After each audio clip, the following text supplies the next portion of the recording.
लोग अपने हृदय की बात लिखने में पीछे नहीं हटते कि बाबा ने कृपा कितनी करी है। पूर्णिमा राजपूत, कबीर धाम, कवर्धा, छत्तीसगढ़ से आई हूं। कहां बैठी हैं दीदी? हाथ उठाएंगे? आप ही हैं? दोनों हाथ ऐसे कर दीजिए। हर हर। दीदी आपने लिखा है, गुरुदेव मेरा पति बहुत शराब पीता था, लेकिन देखो मेरा पति बहुत शराब पीता था गुरुदेव, बहुत जगह जगह जाकर प्रयास करा कि शराब छूट जाए, ये शराब नहीं पी, बहुत प्रयास किया पर कहीं कोई लाभ नहीं मिला। गुरुदेव एक शमी पत्र का श्रृंगार करने का उपाय आपने बताया था, इस पत्र में दीदी ने लिखा है। उस उपाय को करा, थोड़ा इसको सही करो, उपाय को करा, करने के बाद बाबा की ऐसी कृपा हुई कि मेरे पति ने शराब पीना छोड़ दिया, अब शिव भक्ति में लगा हुआ, शिव भक्ति में लगा हुआ। बैठो दीदी बैठो। श्री शिवाय नमस्तुभ्यम। इसी को कहते हैं झटकना। ये नहीं है कि कालोच लगेगी, नहीं लगेगी, पर उस कालोच में लगने पर अगर कपड़ा सूख जाए और कालोच लग गई तो थोड़ा सा झटकने में वो बाहर निकल सकता है, थोड़ा सा झटकने। शिव महापुराण की कथा कह रही है, आपके जीवन में भी आप अगर शंकर का स्मरण कर रहे हो, शिव नाम का जाप कर रहे हो, दुनिया के लोग कहते हैं शंकर की भक्ति से क्या प्राप्त होता है, बस यही खुशी मिलती है। शिव महापुराण की भक्ति में सबसे ज्यादा खुशी इस बात की मिलती है कि लोग जब अपना पत्र भेजते हैं और कहते हैं गुरुदेव हम इतने सालों से तकलीफ में थे और बाबा ने जो हमारा हाथ पकड़ा, आज भगवान शंकर ने वो कृपा कर दी। एक व्यक्ति अगर सुधरा है, मदिरा के नशे से पीछे हटा है, तो मुझे विश्वास है कि उसके घर को सुधरने में देरी नहीं लगेगी, उसके घर को सुधरने में देरी नहीं लगेगी। एक माता ने अपना पत्र लिखा है, उस पत्र में लिखा है कि गुरुजी मैं और मेरा पति दोनों नौकरी करते थे प्राइवेट, और पत्र ढूंढना पड़ेगा दादा,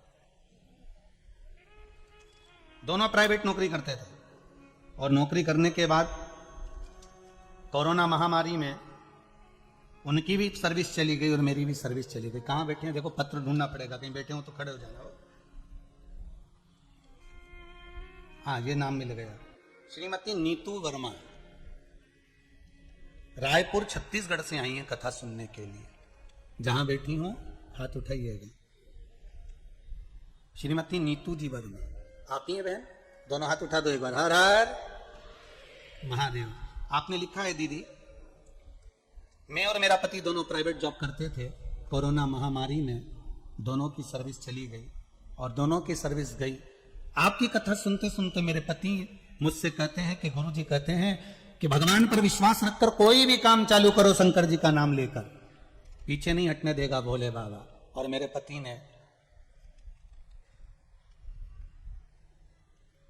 पति ने फिर एक काम चालू करा है और ऑटो पार्ट्स का काम दुकान लगाना प्रारंभ करी, थोड़ा सा पैसे से। जब ऑटो पार्ट्स की दुकान लगाई है गुरुजी, अब जॉब में क्या तनख्वाह मिलती होगी, भोले बाबा इतना दे रहा है कि दोनों हाथों से बटोरी नहीं जाती, केवल शिव पर विश्वास।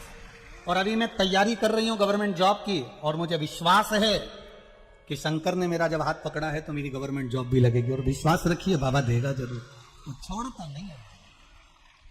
बैठो दीदी बैठो। श्री शिवाय नमस्तुभ्यम। शिव स्मरण में अगर आपने कुछ करा है, भगवान की भक्ति को धारण कर कर अपनी चित्त वृत्ति में अगर उतारा है, तो शिव देने में तो पीछे नहीं हट सकता, पीछे हटेगा। तेरे दरबार की बाबा निराली शान देखी, तुझे देते नहीं देखा पर झोली भरी देखी। हे शंभो, आज तक आपको कभी किसी के दरवाजे पर देते नहीं देखा, पर जब जब दुनिया पर दुख पड़ा, और केवल दुनिया पर नहीं, देवताओं पर भी अगर दुख पड़ा, देवताओं पर भी अगर दुख का कहीं काल मंडराया, तो उस जगह पर मेरा महाकाल आकर खड़ा हुआ है। अगर कहीं दुख सामने आकर खड़ा भी हो गया, तो मेरा कालों का काल महाकाल वहां खड़ा हुआ है, मेरा काल अधिपति वहां खड़ा हुआ है। अगर कहीं दुख है, तो मेरा शंभु भी वहां, मेरा शंकर भी वहां पर खड़ा हुआ। महाराज, चंचुला देवी की आंख में आंसू भरे थे और भगवान शिव से निवेदन कर रही थी, बोले बाबा कुछ कृपा करिए, मेरे पति प्रेत योनि में पड़ा हुआ है, और प्रेत योनि में पड़े हुए उस पति की मुझे मुक्ति चाहिए, मैं करूं क्या, ये आप बता दीजिए। मां जगतजननी ने मुझे जो कहा है, माता ने कहा कि शिव महापुराण की कथा करवा, पर मैं जब तुम रुका जी के पास में गई हूं, तो तुम रुका जी मुझसे कहते हैं कि तू वेदव्य है, और वेदव्य नारी पूजन में कैसे बैठ सकती है, शिव महापुराण की कथा में कैसे बैठ सकती है, तो मैं कैसे कथा करवा सकती हूं। शंकर भगवान ने कहा तू क्यों चिंता करती है, अगर तू मेरा आराधना करती है, तो तेरी जगह पर शिव और पार्वती पूजन में बैठेंगे। शिव महापुराण को ना कोई करवाने वाला है, ना कोई सुनने वाला है, और ना कोई बांचने वाला है। शिव महापुराण को तो शंकर स्वयं बांचते हैं, शंकर स्वयं करवाते हैं, और शंकर स्वयं श्रवण करते हैं, कोई दूसरा इसमें नहीं है, इनमें कोई दूसरा नहीं कर रहा। केवल इसलिए समिति का नाम है मां कामाख्या सेवा समिति। शंकर की कथा को मां कामाख्या देवी करवा रही है,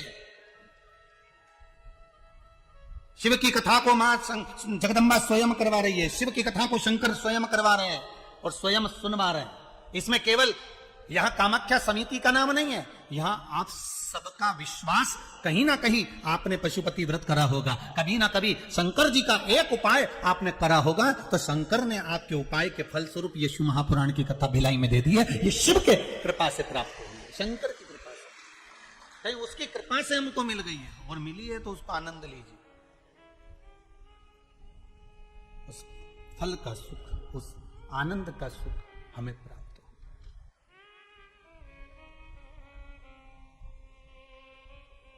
शिव महापुराण की कथा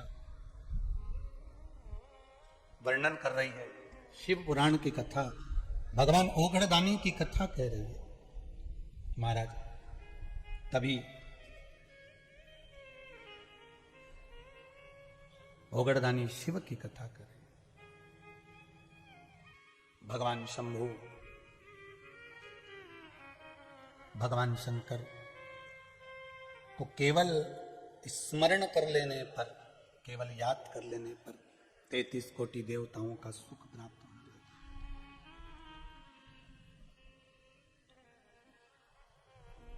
ठीक है, बाबा ने कहा कि आप करो शिव महापुराण की कथा, तुम रुका जी से कहो वो तैयारी करो, और हम स्वयं शिव महापुराण के यजमान बनकर बैठेंगे कथा सुनने के लिए। हम स्वयं बैठेंगे कथा सुनने के लिए, आप करें तैयारी। महाराज, शिव भक्त के लिए शिव स्वयं रूप रख कर आते हैं।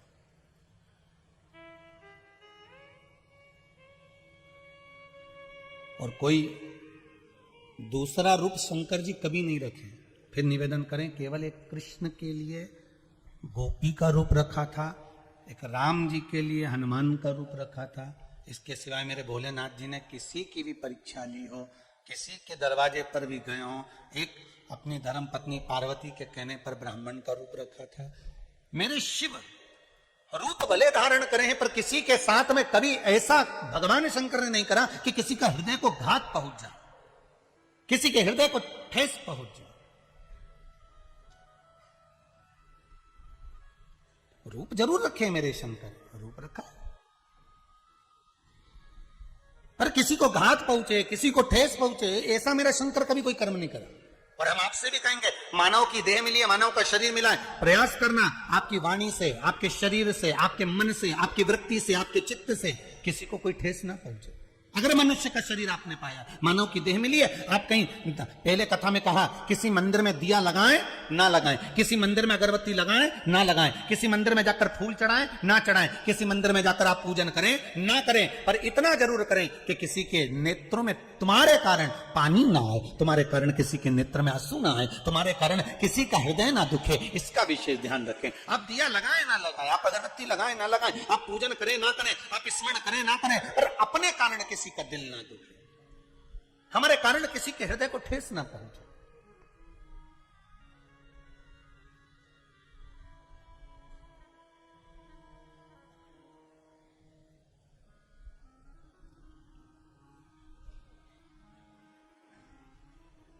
एक माता ने पत्र में लिखा है, गुरुजी मेरी बेटी ने क्रिश्चियन धर्म अपना लिया, मैं बहुत दुखी हूं, आप कुछ करिए जिससे मेरी बेटी वापिस मेरे हिंदू धर्म में आ जाए।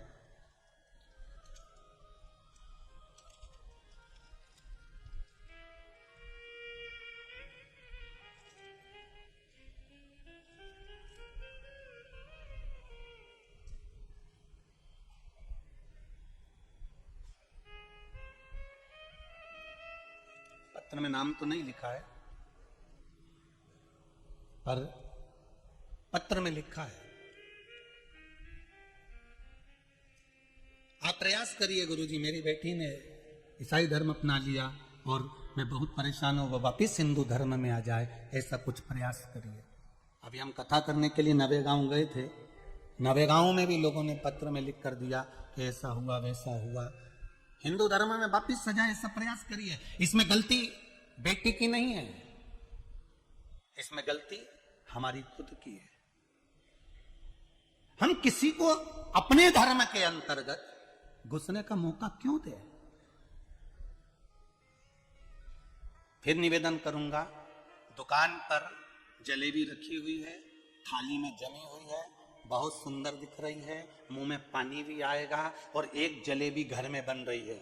दोनों जलेबियों में सबसे अच्छी जलेबी आपको कहां की लगेगी? दुकान पर जमी हुई, दुकान पर रखी हुई, ऐसी जोरदार दिख रही है, कढ़ैया में से बाहर निकल रही है, चाशनी में से बाहर निकल रही है, वो इमरती, वो जलेबी, वो आपको दुकान पर रखी हुई जलेबी अच्छी लगेगी, खाने में आनंद आएगा। बाहर दुकान पर चाउमीन खाने में आनंद आएगा, बाहर दुकान पर पानी पतासा खाने में आनंद आएगा, बाहर दुकान पर तुम्हें पानी पूरी खाने में आनंद आएगा, और वही पानी पूरी घर में रखेगी नहीं आनंद आएगा, वही चाउमीन घर में बनेगा तुम्हें आनंद नहीं आएगा, वही जलेबी घर में बनेगी तुम्हें आनंद नहीं आएगा। तुम्हें बाहर अच्छा लग रहा है, पर तुम्हें यह नहीं मालूम कि वो बाहर बनी हुई जलेबी पर जब कोई मोटरसाइकिल निकल कर जाती है, कोई फोर व्हीलर गाड़ी निकल कर जाती है, कोई बस निकल कर जाती है, सारी रोड की धूल उस जलेबी पर जम जाती है, उस चाउमीन पर जम जाती है, उस पानी पतासे पर जम जाती है। तुम्हें इसका अंदाजा नहीं है। उसी तरह तुम्हें दूर के ढोल सुहावने तो लगते हैं, पर अंदर प्रवेश करने के बाद जब दुख होता है तब सहन नहीं कर पाते हो। मेरा निवेदन है, अपने धर्म के भीतर रहकर अगर एक रोटी भी मिल रही है तो प्रेम से खाना, एक अन्न का दाना भी मिल रहा है तो उसको प्रेम से खाना, झूठी पत्तल पर मत जाना, जिंदगी नरक हो जाएगी। झूठी पत्तल पर ना जाओ, प्रयास करो कि हम, आज दुनिया के लोग भले विरोध करते हैं कि सियोर वाले महाराज शंकर जी के मंदिर में पूजन करा रहे, सियोर वाले महाराज काली मिर्ची चढ़वा रहे हैं, सियोर वाले महाराज जी ऐसा करवा रहे हैं, पर मुझे इस बात का गर्व होता है कि कम से कम मेरा हिंदू भाई शंकर के मंदिर में जाकर एक लोटा पानी तो चढ़ा रहा है। मुझे इस बात का गर्व होता है।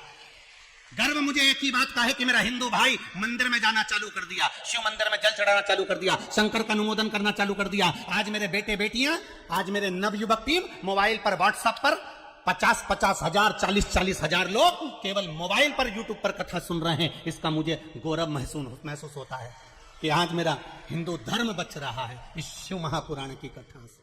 आज अगर 10 को भी बचा लिया तो मुझे उसमें गौरव उत्पन्न होगा, बहुत है उतना मेरे लिए।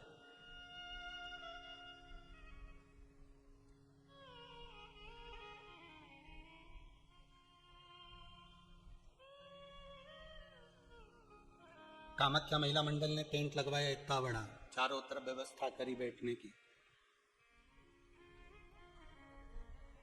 क्यों करी? क्या कहीं हमारे धर्म के लिए जागरूकता उत्पन्न हो, कहीं हमारे धर्म के लिए जागरूकता हो।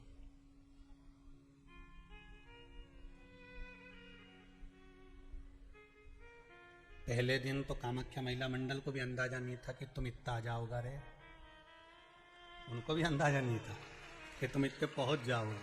उनको तो लगा था इतना बड़ा टेंट है तो थोड़ा भरने में 2 दिन 3 दिन लगेगा, तो दूसरा टेंट और बढ़वा देंगे। अब महिला मंडल ये कामाख्या समिति टेंशन में पड़ी है कि अब टेंट किधर बढ़ाना है, अब चिंता में लगी है। कथा जरूर सुन रही है, चिंता व्याप रही है, इधर बढ़ाऊं कि इधर बढ़ाऊं, इधर बढ़ाऊं।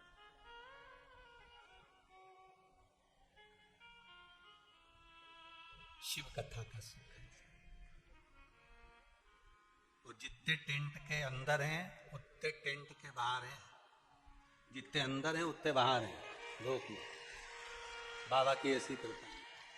आप लोग दिल से कथा का रसस्वादन करिए, बस अपने जीवन को सार्थक बनाने का प्रयास करिए, अपने जीवन को सार्थकता दीजिए। शिव पुराण कह रही है, शंकर की कथा कह रही है, शिव स्मरण कह रहा है। महाराज कह दिया भगवान शिव ने, भगवान ओगड़दानी भगवान शंकर कह रहे हैं, भगवान शिव कह रहे हैं, भगवान शिव की कथा कह रही है। तुम जाओ, तुम तुमरुका जी से कहो कि कथा प्रारंभ करें, मैं कथा श्रवण करने के लिए स्वयं आऊंगा और कथा स्वयं कराऊंगा, कोई दूसरा नहीं करा सकता। शंकर पर चढ़ाया हुआ एक चावल का दाना, एक मूंग का दाना, या एक बेलपत्र, या एक पुष्प, या एक लोटा जल, इसका फल कितना होता है ये आपके दुख की घड़ी में आपको मालूम पड़ जाएगा कि शंकर किस समय पर देता है। ऑक्सीजन हर कभी नहीं लगाई जाती है, लगाते हैं क्या हर कभी? अरे जम के तो बोलो। वेंटिलेटर पर हर कभी नहीं सुलाया जाता है, जब उस समय कुछ बचा ही नहीं है। अब लग रहा है डॉक्टर को कि इसका शरीर काम नहीं कर रहा, इसका शरीर किसी काम का नहीं रहा, अब इसका शरीर सपोर्ट ही नहीं कर रहा, तो फिर उसको ऑक्सीजन लगाई गई, फिर उसको आईसीयू में डाला गया, फिर उसको वेंटिलेटर लगाया गया, फिर उसको मशीनें लगाई गई कि अब इसका शरीर इसके बल पर चलेगा। उसी तरह शिव महापुराण की कथा कहती है, आपने एक चावल का दाना चढ़ाया, एक बेलपत्र चढ़ाई, एक लोटा पानी चढ़ाया, ये पानी का फल, ये बेलपत्र का फल, ये पुष्प का फल तुम्हें ऐसे ही प्राप्त नहीं हो जाएगा। भगवान देखता है, जैसे डॉक्टर को लगता है कि अब ऑक्सीजन की जरूरत है, ऑक्सीजन लगा दो, अब वेंटिलेटर की जरूरत है, वेंटिलेटर लगा दो, अब इस चीज की जरूरत है, ये मशीन लगा दो। उसी तरह भगवान भी देखता है कि तेरे दुख की घड़ी में जब तेरे सामने कहीं काल मंडराने लगता है, दुख आने लगता है, तब भगवान भी, तूने जो बेलपत्र चढ़ाई है वो ऑक्सीजन का काम कर कर भगवान तेरे काम को सपोर्ट देता है। तूने एक लोटा पानी चढ़ाया है, भगवान कहता है मेरे लिए वेंटिलेटर के बराबर, तेरे को तकलीफ आएगी, तेरे को कष्ट आएगा, तेरी बीमारी बढ़ेगी, तेरे को अगर धन की जरूरत पड़ेगी, तेरे को दुख आएगा, तो समझ लेना तूने जो एक लोटा पानी चढ़ाया है वो तेरे सामने आकर खड़ा हो जाएगा। ये जल खाली नहीं जा सकता, ये बेलपत्र खाली नहीं जा सकता, ये एक पुष्प जो भगवान को चढ़ाया गया है ये खाली नहीं जा सकता। तू जो चढ़ाया है वो तुझे प्राप्त होगा, जो तूने समर्पित करा है वो तुझे मिलेगा।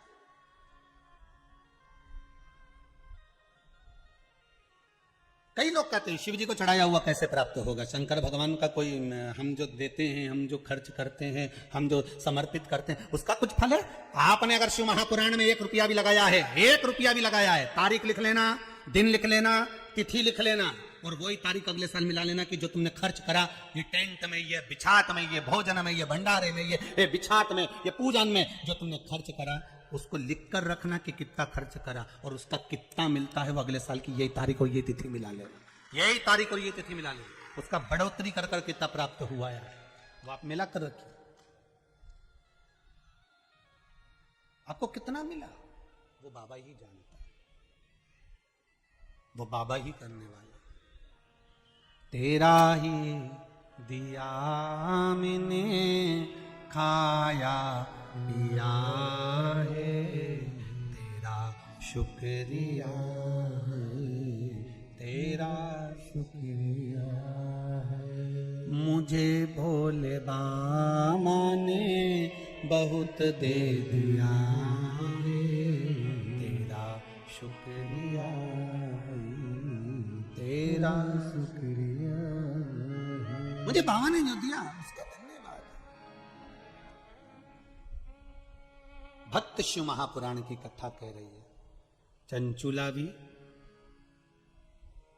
भगवान शंकर की भगत नहीं थी, केवल एक बिंदुक नाम के ब्राह्मण की पत्नी, और वो भी कितनी विचित्र। पति चोरी का धन लेकर आता तब उसका भोग करती थी, कभी शंकर जी के मंदिर में एक लोटा पानी नहीं चढ़ाया उसने, कभी शिव जी के मंदिर में कभी उसने धूप नहीं लगाई, कभी शिव जी के मंदिर में उसने दिया नहीं लगाया, कभी शिव जी के मंदिर में जाकर उसने बेलपत्र नहीं चढ़ाई। वो तो बस केवल अपने वो धन जो पति लेकर आता था उसका भोग किया करती थी, केवल उसका भोग करती। कभी उसने सत्कर्म नहीं करा। उसने जीवन में एक सत्कर्म करा, वो काशी में गई, काशी की धरा पर पहुंची और काशी विश्वनाथ की उस धरा पर उसने पांव रखकर बस कुछ क्षण की शिव महापुराण की कथा सुन ली, गंगा का स्नान करा, चलने की तैयारी हुई, पांव फिसल गया, सिर फूट गया और सिर फूटा और उसके प्राण निकल गए। अब कई लोगों के मन में आएगा कि बताओ, काशी में गई थी, गंगा नहाई थी, तो फिर तो उसको कुछ होना ही नहीं था, उसको तो बचना था। भगवान कभी बुरा नहीं करता, एक बात अपनी जिंदगी में उतार लो। वो जीवन में कभी किसी का बुरा नहीं करता, जिसका भी करा उसने अच्छा ही करा, बुरा करने का काम ही नहीं था उसके पास।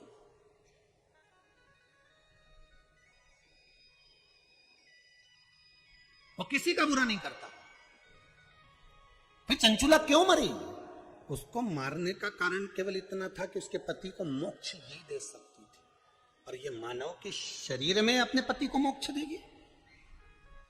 मानव के शरीर में उसको ये मालूम नहीं था कि मेरा पति प्रेत योनि में, मेरा पति प्रेत योनि में पड़ गया, उसको नहीं मालूम था। वो तो जब प्राण छूट गए, जब जीवात्मा निकल कर जाने लगी, तो उसको लगा कि मेरा पति तो नरक में पड़ा हुआ है, मेरा पति तो प्रेत योनि में पड़ा हुआ है। तब वो भगवान शंकर के दरवाजे पर जाकर रोती है, बिलखती है, माता पार्वती से निवेदन करती है कि मेरा पति प्रेत योनि में पड़ा है और मैं बैकुंठ में बैठी हूं, ये मुझे सुख सहन नहीं हो रहा, तुम मेरे पति का उद्धार कर दो। तब उसके चित्त में ये बात आई,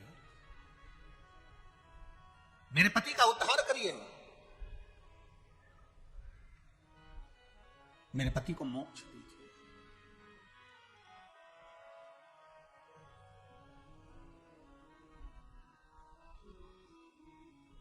महाराज जी, अगर मेरे पति को मुक्ति मिल जाएगी तो मुझे सुख का भान उत्पन्न हो जाएगा, ठीक है।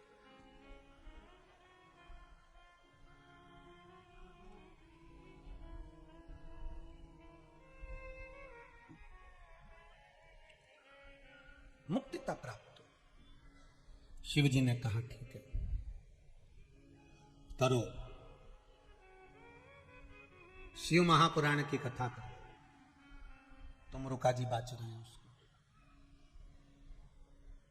जिन तुमरुका जी का घोड़े का मुंह है, शरीर सुंदर है, मनुष्य का है, देवऋषि नारद जैसी वीणा है उनके हाथ में, एक हाथ में करताल है, वो तुमरुका जी।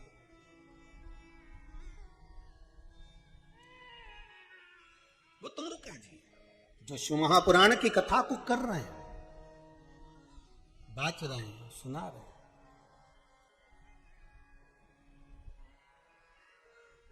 अब शंकर की कथा में मन एक भक्त का जब लगता है तो भगवान परीक्षा भी बहुत लेता है। बहुत ध्यान देना, भक्त जब भगवान की ओर झुक जाता है, भक्त जब भगवान का हो जाता है, भक्त जब भगवान की ओर समर्पित हो जाता है, तब भगवान अपने भक्त से खेलना चालू कर देता है। तब भगवान अपने भक्त से थोड़ा थोड़ा खेलता है, अपने भक्त से भगवान थोड़ा आनंद लेता है, परीक्षा लेता है। एक बार माता लक्ष्मी भगवान विष्णु के साथ बैठी हुई थी, पार्वती शंकर जी के साथ बैठी हुई थी, ब्रह्माणी ब्रह्मा जी के साथ बैठी हुई थी, और ये तीनों बैठी हुई और तीनों के पति साथ में बैठे हुए थे। तो तीनों ने एक साथ प्रश्न किया, लक्ष्मी जी ने भगवान विष्णु से, माता पार्वती जी ने शिव जी से, ब्रह्माणी ने ब्रह्मा जी से, तीनों ने एक साथ प्रश्न किया कि ये बताओ प्रभु, आपको सबसे ज्यादा प्रिय कौन है?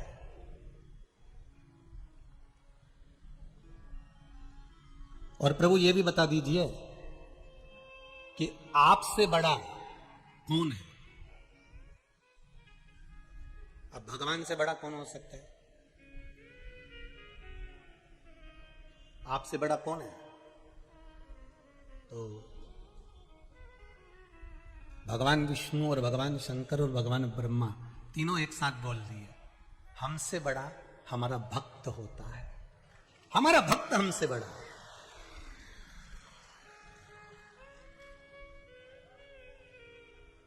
वो हमसे बड़ा।